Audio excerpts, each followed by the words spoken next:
नमस्कार। सभी दर्शकों का बहुत बहुत स्वागत और साधुवाद। आज ये वीडियो 12 राशियों पर एप्लीकेबल होने वाला है। पूरे वर्ष के अगर आपने कोई वीडियो देखे हैं या नहीं देखे हैं, उस बात से हमारा कोई लेना देना नहीं है, लेकिन आज ये जो वीडियो है लास्ट वर्ष का संवत 2081 और साथ ही साथ चैत्र मास शुक्ल पक्ष आरंभ होने वाला है। संवत 2082 शुरू होगा, तो उस समय सूर्य ग्रहण है 29 मार्च को, और ये 6 ग्रहों से युक्त होगा, संयुक्त होगा, युति होगी। इसको महायुति कहा जाता है। जब 4 ग्रहों से अधिक पंचग्रही और षडग्रही, सप्तग्रही, अष्टग्रही योग बनता है, जैसे कि सन 1962 में 8 ग्रह एक ही राशि में आ गए थे। वो कई सारे योग बने थे, काल सर्प योग, ग्रहण योग, पितृ योग, छत्र योग, नौका योग, अर्धचंद्र योग, पता नहीं कितने योग बने थे। तो ये योग उस वर्ष बाढ़ की स्थिति, युद्ध की स्थिति, पता नहीं क्या क्या योग बने थे, लेकिन वो योग मकर राशि पर बने थे। कारण क्या है, जहां सूर्य होता है उसके इर्द गिर्द एक तरह से ग्रहों का छत्ता लग जाता है। छत्ता से छाता बनता है। अब ये छाता बना हुआ है, यहाँ पर ये हैंडल है छाते का। इस कन्या राशि को इन सब ने कवर किया। ये छा गए, विमानों पर हैं, अपने अपने अपने विमान लेकर के ये आकाशीय मंडल में। मेष राशि क्या है, ये काल पुरुष की दृष्टि से प्रथम राशि है और ये 12th है। 12वीं राशि है अंतिम राशि। वर्ष का अंतिम दिन, वर्ष का अंतिम सूर्य ग्रहण। अब ऐसी पोजीशन में जब 6 ग्रह एक साथ छाए हुए हों, इनकी छाया का प्रभाव क्या है, एक एक पर चर्चा करेंगे। और ये वीडियो महिलाओं और पुरुषों के लिए, सब के लिए एप्लीकेबल है। और 12 की 12 राशियां इफेक्टेड होंगी। किसी पर शुभ ग्रह का प्रभाव होगा, किसी पर नेगेटिव होगा। और उड़द की दाल होती है ना, जैसे उड़द की दाल, पंजाबी में महा की दाल बोलते हैं उसको, वो किसी को हजम होती है, किसी को नहीं होती है।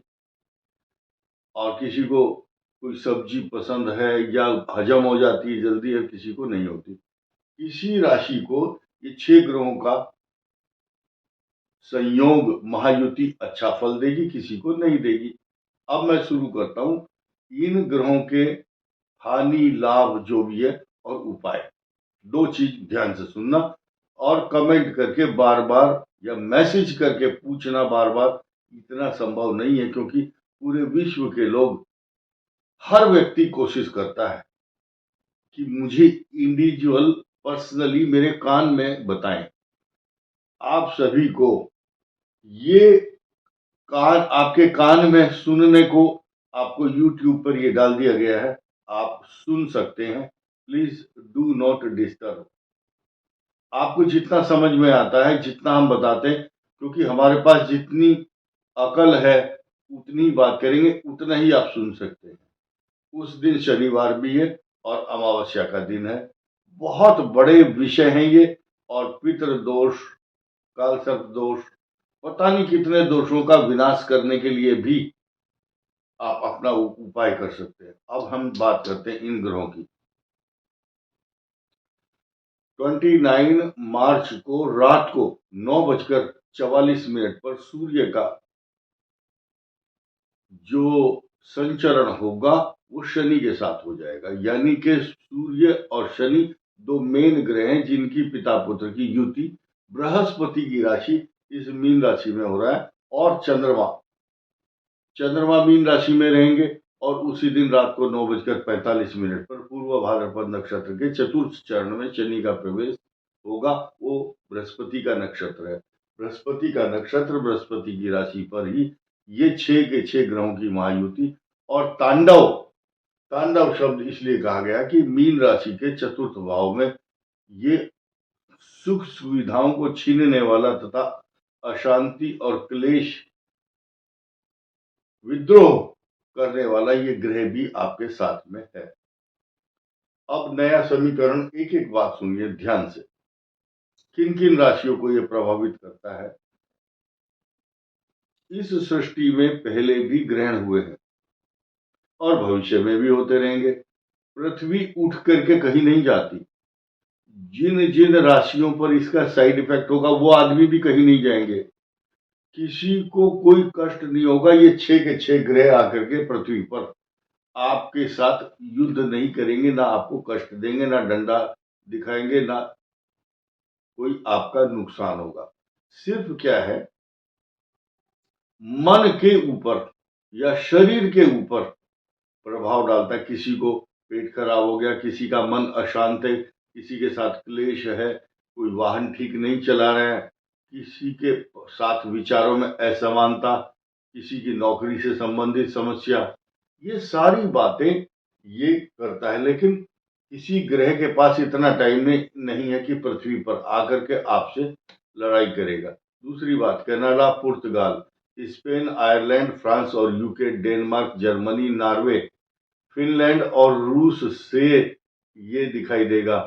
कई देशों में दिखाई देगा, लेकिन आपके ऊपर इसका प्रभाव यानी कि दिखाई नहीं देगा। जो सूतक काल होता है ना कि मंदिर बंद, कपाट बंद हो जाते, वो नहीं होगा। गर्भवती महिलाओं पर कोई बहुत बुरा साइड इफेक्ट नहीं होगा। इसके टाइमिंग जो है आप गूगल में देख सकते हैं, हम भी बता सकते हैं, लेकिन बहुत लंबा हो जाएगा वीडियो। मेन चीज क्या है, उस दौरान क्योंकि भारत में टाइम डिफरेंट होता है, आपको सब्जी काटना या श्रृंगार करना, कोई भी काम ना करें ग्रहण के दौरान। बहुत लंबी अवधि का ग्रहण जितना भी है ये, उस दौरान आप केवल स्मरण कर सकते हैं। जो भी जिस संप्रदाय, जिस धर्म का व्यक्ति है, अपने अपने धर्म और संप्रदाय, अपनी पूजा पद्धति के हिसाब से पूजा कर सकते हैं। शांत बैठकर मेडिटेशन कर सकते हैं। परमात्मा का नाम लेना है, परमेश्वर की स्तुति करनी है, जिस तरह से भी आप चाहते हैं। अब आइए इन 6 ग्रहों का किस किस राशि पर क्या क्या इफेक्ट है। मेष राशि से शुरू करते हैं। मेष राशि के 12th हाउस में ये 6 के 6 ग्रह होंगे। आपको यात्रा के लिए मजबूर कर सकते हैं। खर्च अधिक हो सकता है। जल्दबाजी ना करें।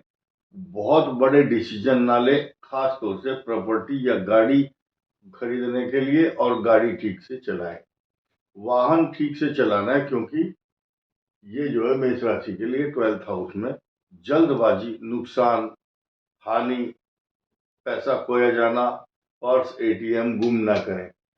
अब आई दूसरी राशि, वृषभ राशि के साथ बृहस्पति भी है, और यही वृषभ राशि का स्वामी शुक्र 11th हाउस में। ये 6 ग्रह, एक ग्रह हो तो समझ में आता है, 6 ग्रह ही ये कृपा पात्र बने रहेंगे वृषभ राशि के लिए। मिथुन राशि के लिए एक्स्ट्रा ऑर्डिनरी अनुभव होंगे। आप खुद अपने दुख से दुखी हैं, दूसरा कोई नुकसान नहीं पहुंचा रहा मिथुन राशि को, क्योंकि आपके कर्म, आपका स्वभाव, आपके विचार, आपकी जो सोच तथा आपके स्लो मोशन में काम करने के तरीके, आप डिसीजन मेकिंग नहीं है। इसलिए इस राशि के 12th हाउस में तो बृहस्पति है, और 12th हाउस से 10वें भाव में क्या है, 10वें भाव में ये 6 ग्रह रात को 9:45 पर होंगे। शाम को 29 तारीख को 9:44 पर यहां होंगे 6 ग्रह। ये 6 ग्रह आपके कार्य क्षेत्र, आपके कर्म, आपके तौर तरीके काम करने के और पिता स्थान के लिए ये सारे के सारे अच्छे परिणाम देंगे। कई योग बन रहे हैं मिथुन के लिए। मालव्य योग, लक्ष्मी नारायण योग, राहु और चंद्र का ग्रहण योग, राहु और सूर्य का ग्रहण योग, सूर्य और शनि का पिता पुत्र का योग, राहु और शनि का पिशाच योग, ये सारे योग बनेंगे। बहुत सारे पिशाच योग 18 मई तक है। और 2 अप्रैल तक अब आपकी खुशी का समय होगा। 2 अप्रैल को ये मंगल यहाँ से हट जाएगा, मिथुन से कर्क में आएगा। कर्क में नीच राशि का मंगल कभी भी खराब फल नहीं देता, लेकिन माता को कष्ट देता है। आपका पराक्रम में वृद्धि करेगा और आपके भाग्य स्थान को इंप्रूव करने के लिए नीच भंग राजयोग वहां पर बनेगा कर्क राशि के लिए। सिंह राशि के लिए कुछ भी अच्छा नहीं कह सकते हम। कारण क्या है कि जैसे कि मैं ट्रांजिट मोशन में बताया, सिंह के लिए 2 अप्रैल से मंगल यहाँ पर है और अष्टम भाव कष्ट का है। ये तो बात आपको समझ में आती होगी, लेकिन यही 6 ग्रह आपके धन स्थान, धन कुटुंब वाणी, जहां पर केतु होगा, ये केतु है आपका, तो ये आपका वाणी स्थान हो गया, तो ये कष्टकारक होगा। आपको स्वास्थ्य का ध्यान रखना है, जल की यात्रा नहीं करनी चाहिए, जल्दबाजी ना करें और अपने मूड को सही रखें। कन्या राशि के लिए अच्छा परिणाम देने वाला ग्रह है, लेकिन जिनका पहले से ही दाम्पत्य जीवन में कोई कष्ट दे रहा है, वो खराब स्थिति है। अब ये अकेली राशि ऐसी है जिसको 9 ग्रह, 9 प्लेनेट सीधा सीधा असर दिखा रहे हैं इस अकेली राशि को। कैसे? एक तो ये यहाँ संयुक्त रूप से केतु बना हुआ है, 6 ग्रह ये देख रहे हैं, 7 और 8वां इसका प्रभाव और 9वां बृहस्पति का। ये अकेली राशि विश्व में खगोलीय दृष्टि से देखा जाए तो रिसर्च का विषय है। मेरे ख्याल से सृष्टि में जब से सृष्टि आरंभ हुई होगी और जब तक रहेगी, ये सिचुएशन दोबारा कभी भी नहीं बनने वाली है। 5 ग्रह कभी भी मीन में आ सकते, लेकिन 6 नहीं होंगे। 6 होंगे तो चंद्रमा वहां नहीं होगा, अगर वो होगा तो यहाँ केतु नहीं होगा। तो राहु के जरूरी नहीं, रीजन क्या है कि राहु केतु तो चलते हैं एकदम ऐसे क्लॉकवाइज, और बाकी सब ग्रहों का है एंटी क्लॉकवाइज। तो कभी भी एक जैसी कुंडली दोबारा इस सृष्टि में नहीं होती। जैसे कि आपको छोटा सा एग्जाम्पल दे दूं, ये 9 ग्रह हैं। इस संसार के अंदर, पूरी दुनिया के अंदर 10 नंबर क्यों रखे गए हैं मोबाइल के? क्योंकि 9 ग्रह और 10वां हुआ एक उनका मास्टर नंबर। तो वो मास्टर नंबर तो एक दे दिया शुरू में, लेकिन लास्ट में जो 9 डिजिट हैं ये बताती हैं कि इस संसार में एक मोबाइल नंबर दूसरे के साथ कभी भी मैच नहीं करता। अगर किसी का कोई अगर नंबर होगा तो वो कोड दूसरा होगा, दूसरे कंट्री में भी इसी तरह के चलते होंगे। तो ओवरऑल इन 9 की जो संख्या है, 9 का अंक ब्रह्म का है, याद रखना। मैं बहुत लंबी बात नहीं कर पाऊंगा क्योंकि वीडियो बहुत लंबा हो जाएगा। तो ये कन्या राशि को बहुत एक्टिव बनाते हैं और इसके ऊपर कृपा भी बनी हुई है, और खट्टे मीठे स्वाद दोनों तरह के देखने को मिल रहे हैं। मैरिज लाइफ को भी डिस्टर्ब कर रहा है, लेकिन जिनका केतु राहु इफेक्टेड नहीं कर रहा है, उनको घबराने की, डरने की आवश्यकता नहीं है। तुला पर आइए। तुला के 6th हाउस में ये पराक्रम बढ़ाने वाला है, ऋण रोग शत्रुओं की वृद्धि करता है, लेकिन रोगों का विनाश करने के लिए भी सूर्य, राहु और शनि अकेले ही काफी है। एक ग्रह ही जब तुला के 6ठे भाव में आ जाता है तो आपके व्यक्तित्व को अच्छा बनाता है। लेकिन यहाँ दुखदायी बात, कष्टकारक क्या है, या उच्च राशि में तो शुक्र है, तुला राशि का स्वामी है, ये यहाँ शुक्र जो है सूर्य के साथ पीड़ित कहा जाएगा, राहु का भी साइड इफेक्ट होगा। और वृश्चिक राशि के लिए पंचम भाव, बुद्धि, ज्ञान, विवेक, सब कुछ अप टू द मार्क होने वाला है। यानी कि आपका जो पासा है वृश्चिक राशि का, सीधा पड़ेगा एकदम। जो भी काम करोगे वो आपके लिए सफलता देने वाला होगा, क्योंकि ये जो शनि है ये आपके लिए चांदी के पाए पर आ चुका है। आपको जल्दबाजी नहीं करनी है, क्रोध नहीं करना, अपना बदला लेने की जो प्रवृत्ति है उसको बदलना है। धनु के लिए 4th भाव में ये सुख का स्थान है। संतोषम परमम सुखम, ये शनि की ढैया आपके लिए वरदान बनेगी। भले ही लोहे के पाए पर शनि है, जिनकी अच्छी दशा चल रही, फेवरेबल महादशा है, major period of any planet, but it will give you good effect. ये जो कॉम्बिनेशन है 6 ग्रहों का धनु के लिए, इसको वरदान से कम नहीं समझना। मकर के लिए तीसरे भाव में पराक्रम भाव की स्थिति बनती है, बहुत अच्छी। और मकर का जो ये भाग्य स्थान है, इस भाग्य स्थान को इम्प्रूव करने के लिए 6 के 6 ग्रह हैं। और मजे की बात तो ये है कि मकर राशि का भाग्य स्थान ये है, इसको इम्प्रूव करने के लिए 9 ग्रह, आप याद रखिए 9 के 9 ग्रहों की कृपा केवल और केवल मकर राशि को मिल रही है। इससे अच्छी क्या बात होगी। अब ये आइए कुंभ का जो सेकंड हाउस है, धन कुटुंब वाणी, पैसे की कोई कमी नहीं, अब पैसा इकट्ठा होगा। आपका धन और भंडार, अन्न के भंडार, धन के, वस्त्र आभूषण, सोना चांदी, वाहन, मित्र, मकान, सवारी, पशु, प्रॉपर्टी, जायदाद। लेकिन आपको अपनी वाणी पर संयम रखना, लड़ाई नहीं करना, जल्दबाजी नहीं करना। ये कुंभ का हुआ। अब इस पर आ जाइए मीन पर। मीन राशि ही एक ऐसी राशि है जिसके ग्राउंड के अंदर ये मैच हो रहा है क्रिकेट का। इसमें 6 खिलाड़ी बैठे हुए हैं। अब एक खिलाड़ी की दूसरे खिलाड़ी के साथ कई बार बनती नहीं है। ये आंख दिखाता है, इसकी ऊष्मा और इसका प्रभुत्व ज्यादा है सूर्य का। और सूर्य जो है यहाँ 6ठे भाव का स्वामी है, तो ये अपनी तानाशाही दिखाने का प्रयास करेगा। लेकिन शनि अपनी एंट्री यहाँ जब देता है तो ये बताता है कि मैं भी आपके साथ आ गया हूं। तो अब इनका यहाँ समझौता इसलिए होता है कि ये दोनों पराये घर में आए हुए हैं, दूसरे के घर में है। अगर ना तो इसकी ताकत है यहाँ पर, ना इसकी ही का प्रभुत्व है, लेकिन इन दोनों का जो मित्र भाव है वो गुरु है। इसके साथ कोई दुश्मनी नहीं मीन के साथ, इसलिए मीन को ये दो तो नुकसान नहीं देंगे। ये डिक्टेटरशिप दिखाएगा, राहु अपने छल से, बल से, कला से, कौशल और अपनी योग्यता से दूसरों को अपनी तरफ अट्रैक्ट करने की कोशिश करता है। इसलिए मीन राशि वालों को अभी 18 मई तक तो छल से, बल से, कला कौशल से भीड़ को चीर करके आगे निकलने की योग्यता मिल रही है। 29 को और भी ये सबसे शक्तिशाली, सबसे पावरफुल राशि अगर होगी तो ये होगी।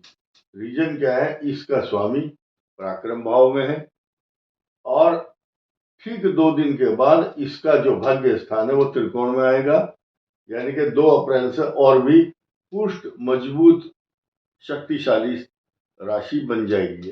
कारण क्या है, देखिए यहाँ उच्च राशि में मीन को उच्च पद दिलाने वाला शुक्र, यहाँ पर लक्ष्मी नारायण योग सूर्य बुध का केंद्र के अंदर, राशि के अंदर राहु, शनि और सूर्य, ये सारे शक्तिशाली और बलशाली ग्रह इसको सपोर्ट दे रहे हैं। केतु भी अपनी दृष्टिपात करता है, इसका अस्तित्व खत्म हो जाएगा ठीक 2 दिन के बाद।